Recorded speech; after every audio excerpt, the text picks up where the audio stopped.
What better way to find out than to vote on it? After this video, go to the community tab and put your vote in. But for now, these are the 10 fragrances for the wintertime that you need this season. Let's go.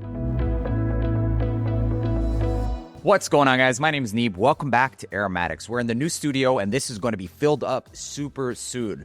My fragrances are on a boat, and they're going to be here in about 2 weeks. 5,000 fragrances. This entire room is just stacked with shelves. Different backgrounds. It's going to be crazy, man. I'm getting an aromatic sign. But for today, we're going to be focusing on some fragrances that I put aside that just scream holiday and festive vibes. But for today, we're going to be talking of a mixture of them. Niche, designer, clones, whatever the hell you want to call them, and some gourmands that are unique. Let's go ahead and get started with one of the first fragrances that was surprisingly good from Valentino, a designer scent profile that wowed me, despite the fact that it's so much harder to wow us now, right? Because think about what the realm we're in. You can spend $160 on something like this, or you can spend $160 on like 4 of those.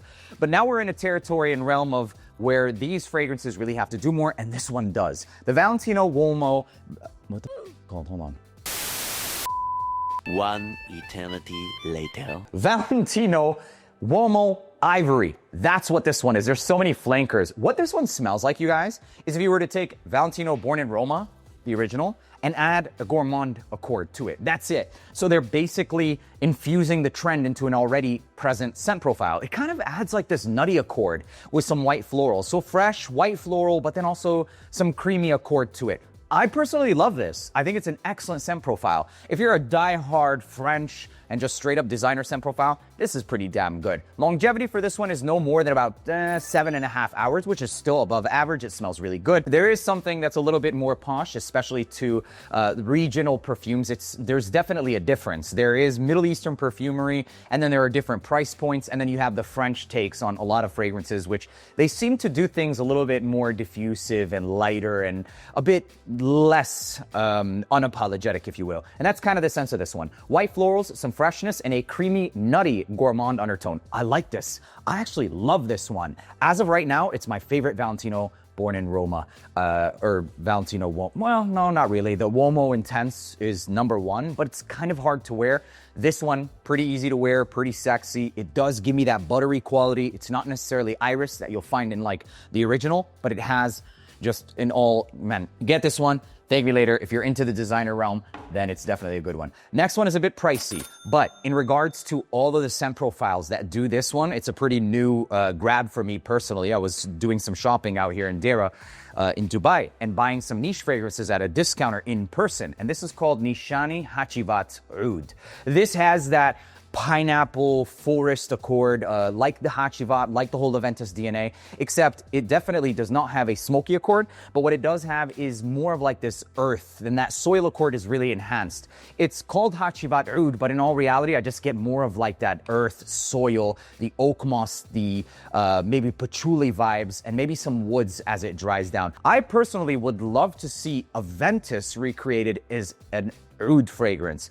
But despite the facts, this Nishane fragrance is excellent for all year round, including the wintertime. If you really want to carry on a fresher scent profile or something that's just more vibrant while still having body and depth, this is it. It is expensive, but it lasts. I never get less than all day, which is pretty surprising, and at the same time not. It's that same DNA with a Middle Eastern, or it's not even that Middle Eastern, honestly. It's just a more earthy take.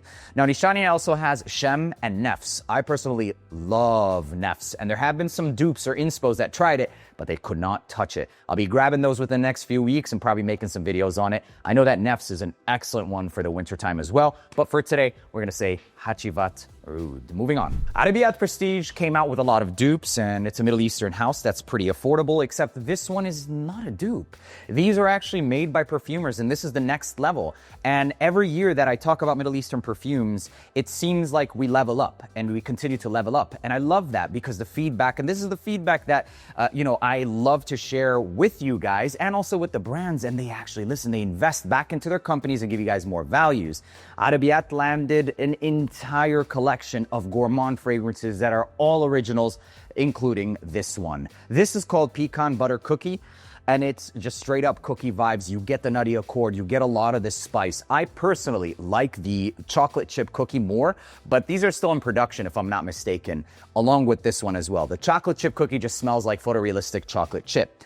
Now, of course, you have to like gourmand fragrances because it's a little bit more difficult to wear fragrances that you might be used to in the kitchen, but it is trending a lot, and the bottle of this looks really nice. It's this rubberized finish, so you can kind of look at that. You can kind of squeeze it in. On the bottom, you have the Arabiyat, and it's enveloped in this silicone style of rubbery finish. But I mean, next level. And it seems like it's getting harder and harder for other brands to keep up. This doesn't take away credibility for a lot of these fragrances because these fragrances have a little bit more budget. Now, what you have to understand is that that doesn't take away from some fragrances that are niche. There are absolutely still fragrances that are niche that are worth every penny. Of course, they're going to be a little bit inflated, but you are getting a different premium. For example, something like this would have had more in the budget for creation. And for example, this perfumer has it allotted 6 months to make this fragrance. This perfumer probably pulls something out relatively quickly because of budget restraints. This one having a bit more accords and more complexity, and this one being a pretty straightforward. Both have perfumers. Both would technically be niche in that realm because it's not a copy, it's original, and they're specializing in what they're doing. That's what niche is. And the same story for this. Premium, time, and creation, relatively high quality. And that's where we would place these at. Does that mean that you should get one or the other? No, absolutely not. And therefore, I make these videos with a mix of them because this is the ultra premium. It is what it is at the price, and this is just the premium, but even more value for the price. If we were to place value and price, then it would be a little bit uneven. This one would probably give you more value, regardless of the fact you can't get anything in between this realm. And this one would still, in my opinion, be worth it. I mean, look at the premium materials as well. Okay, moving on. It just means that any subpar niche companies have no room in the market anymore. So you're either really, really good or you're just getting bumped out by these that are really good at the price. Moving on. Next one is by Swiss Arabian. It's called Shagaf Oud Azraq. This is dark woods, super rich honey, and some like, I don't even want to call it spice, but it's just this sparkling accord. It might be the saffron, etc. This one smells a lot like Montal's Honey Oud. Honey and oud fragrance. Very rich. It has to be worn during the winter time, and this stuff will last the entire day. It's no joke. Now, this is for those of you who want some sweet accords, but you still want dark and ambery woods. You still want to be in the fragrance territory and less in the foodie territory. That's what this one's definitely going to check off all boxes. Very dark, rich, honeyed, gold sweet, backed up by dark ambery woods. It smells very classy, very sexy. It's more of a nighttime fragrance as well. But if you want premium quality, honestly, Shaghaf and Swiss Arabian has always killed it in that realm. I mean, these were back in the days where you can find them for relatively cheaper, but since then they've upped their quality and they're only messing with niche. And it was made very clear by the brand, and every single scent that they released since, I would say probably a year and a half ago, I have yet to find one that's just a clear-cut inspiration or dupe, at least from what I know. Okay, moving on to the next fragrance, which is pretty expensive, and I'll be 100% transparent, you guys. I don't have favorites. Of course, I love my Middle Eastern perfumes, but I also place a benchmark super, super high, depending on price value, etc. This fragrance, completely transparent, does have vibes of a lot of scents, okay? And when I tell you the backstory, let me just go ahead and show you. This is called Il Bourbon by Fabbrica? Yeah, Della Musa. Okay, anyways. Hamid is let me give you the backstory to this fragrance. This is perfumed by Hamid, okay? He is like the iconic Firmenich perfumer. He's the master perfumer. Whenever anybody wants to work with Firmenich, they want to work with him. Why? Because he created most of, if not a lot of the most successful PDM fragrances, Altair, Leighton, etc. Okay? This fragrance, very unsurprisingly, absolutely has the Altair backbone, except what it also has is this powdery cocoa accord, which almost kind of gives you like this suede texture, but it's a very dusted cocoa. If you have Zandel, which is going to be next on this list, then you'll know exactly what the powdered cocoa I'm talking about. Now imagine this vanillic fragrance with orange florals, okay, with an orange nuance, white florals, powdered chocolate enveloped. You end up with this fragrance, and that's exactly what it smells like. But another important factor of this one is the quality of this is outstanding. I'm not too crazy about the bottle design though. I feel like it's just weird, right? Like, I feel the cap doesn't really go with who cares? You know what, actually, I wanna know what you guys think of this bottle design, especially for like a niche expensive bottle. But this is in fact Hamid's brand, okay? So this is his stuff. all of these fragrances, you know, the perfumers are now getting a lot more light. And there is a difference between, celebrity perfumers, which he is one of, and also behind the scene perfumers, which some are actually good, if not better, because they don't get the recognition, they have to work harder. Whereas a celebrity perfumer has a big library where they can do a bunch of mixings and not work as hard because they already have the name. Doesn't take away from the fact that it's a good fragrance. Elevates this one in the projection, the performance is all day, and I think it's going to be a showstopper in the wintertime. And wintertime even for those of you that are in Dubai, by the way, okay? Now moving on to another fragrance that I think is outstanding. A lot of people have talked about this, forgot about this. I mean, I even put it on the back burner for a long time until I actually saw Mo, the owner of Sphinx, at Beauty World Convention, and I looked at all his new fragrances and I still gravitated to one of the first ones I discovered and he made. It's not even my fragrance collab with him, which was Coconut Daiquiri. It's Black Anubis. This is incredible. Forget Baccarat.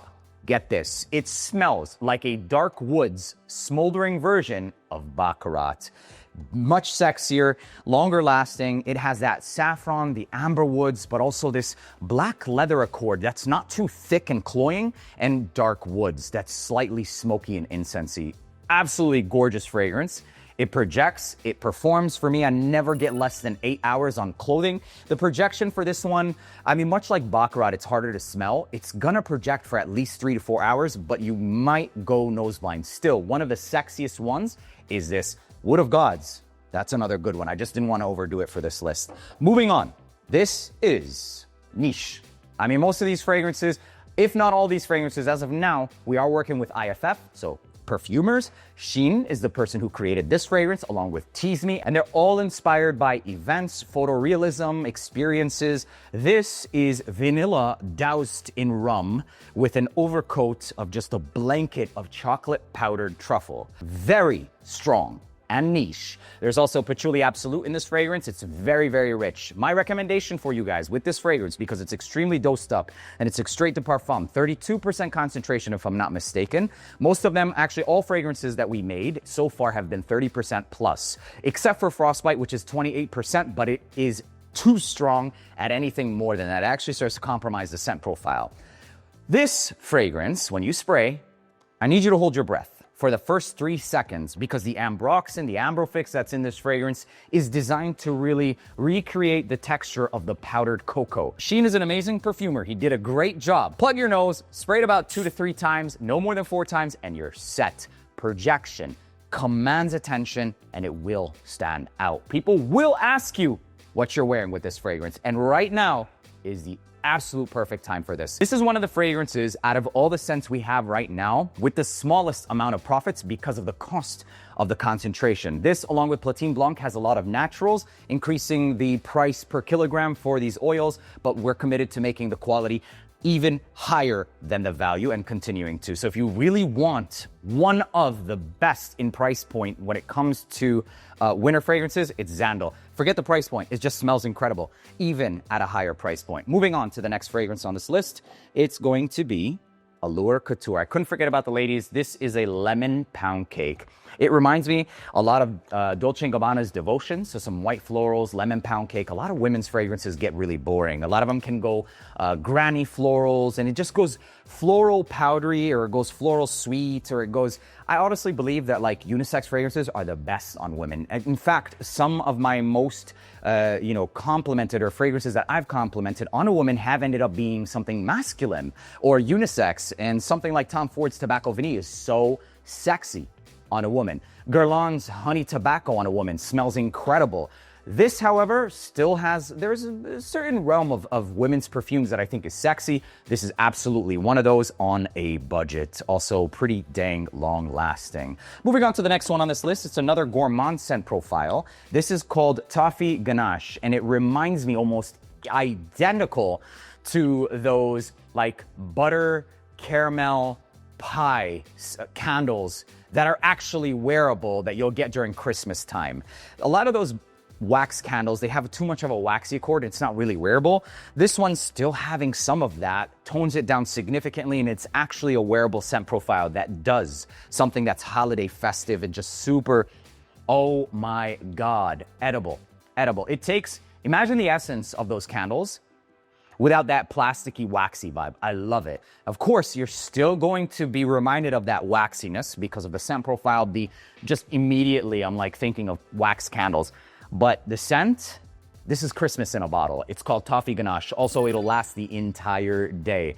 It's just crazy to me, man. It's crazy to me how, look at the bottle. Just look, okay? This is like a silicone, outstanding fragrance. It is what it is. All right, here we go. Next one is called Amber Empire, and I finally have the higher dose concentration of the scent. I don't have my blonde amber on hand. It's unfortunately on a boat, and it's extremely expensive, which is crazy to me. I bought a lot of Boadicea fragrances. I bought YSL Ink. I buy every single new fragrance, you guys. I also have a lot of the new Qissa fragrances I'm going to be unboxing. There's about 7 of them. I think a lot of these are getting overhyped, a lot of overglazed, despite the fact that I am one of the first to talk about those fragrances because they were really damn good and not much coverage. There is so many other scents that I think deserve to be on this list as well, but I really don't want to be repetitive. For example, something like this by Riffs. Riffs is killing the game. This is called Rise, and it smells a lot like Stronger With You Parfum with a enhancement on vanilla. They added vanilla to this one. And then there's this one, for those of you who want a blue scent profile during the winter time. This is the new Chanel Bleu Exclusive. Crazy, bro. This one isn't as rich as the Bleu Exclusive, but still, we have it already. I will say, this is incredible. And the performance is just next level, bro. But I'm saving these for another video, even though I kind of mentioned them here. Listen, you guys, bangers. If I had to pick one, it's this Rise. Look at the bottles.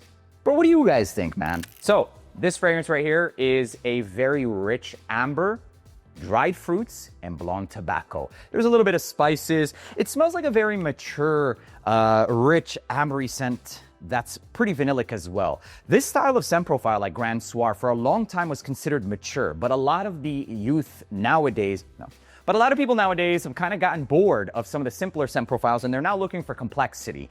Blonde Amber went pretty viral about 2 years ago when we first made the video about wearing it during Scent Explore, and it was just an excellent fragrance. Then the inspo started coming. I am cooking up on a clone war, but this is one of my favorite for other reasons. Now, I don't think this is the closest one. It's not the closest one, but what it is the most ambery version of them all. So if you're looking for the closest one, it might not be the right one for you. But if you're looking for the longest, richest, lasting one, it is the one, okay? So working on that clone war, I just finished wearing Onyx, which is a great fragrance. I even wore Ragnar's fragrance, another creator who made an inspiration of that. And we also have the Mason Asrar version. We made a couple of polls on the community tab, so if you're not involved in those community tabs, I highly recommend you check those out, where we run a few polls during the week and you can get involved and we make like a community engaged video, okay? Nevertheless, this is such a long-lasting fragrance. You might have to let it mature because of the fact that these are extremely fresh. When they first started producing these, this was during Vegas, if I'm not mistaken, about 3 months ago, they were only at about 26%. We told them to increase the concentration, and it ends up at a 30 to 32% concentration of an ambery, light blonde tobacco. It smells very regal, very elegant, very posh and up-class. But this is a scent profile, at least for a lot of the inspos, that sits relatively close. The one difference that you're not going to get with a lot of these inspos compared to blonde amber is the projection. The projection for blonde amber, the OG, is just, it's just weird, man, how it projects. It's crazy. Maybe a lot of hedione, this chemical compound that's used to help with the projection, but it's next level. Is it worth spending an additional $400 though? That's just crazy. So here it is. It's called Amber Empire. Make sure to subscribe so you don't miss that Clone War, okay? Moving on. Last but not least, let's take some of the fruits and make it into something that is extremely appropriate for every season, especially during the fall, the winter, maybe the springtime. A lot of people would rock this during the summertime, but it's forbidden fruit. This is an extremely unique, rich compound of red apple and peach with lychee and ambery sweetness. I love this scent profile, and a lot of people have really been enjoying this one a lot. Imagine a molasses that's flavored in margarita with this rich, jammy peach and red apple. You end up with forbidden fruit. Longevity is the entire day. I'm sorry to put 2 of these fragrances in the lists. you guys know, even though I am proud, I generally speaking, like, I don't want to watch a creator who's just talking about his fragrances, because then it just seems like plug after plug after plug. But this is genuinely what I have right now and what I would personally recommend. I have a couple of other videos that I will be making and some scent profiles that you probably haven't even seen before. And to kind of make these more interesting and give you more value to want to watch every single video, I love switching it up. I cannot stand making them back to back unless it's something that's just like, everybody has to have this one. I like to switch it up. That's pretty much it.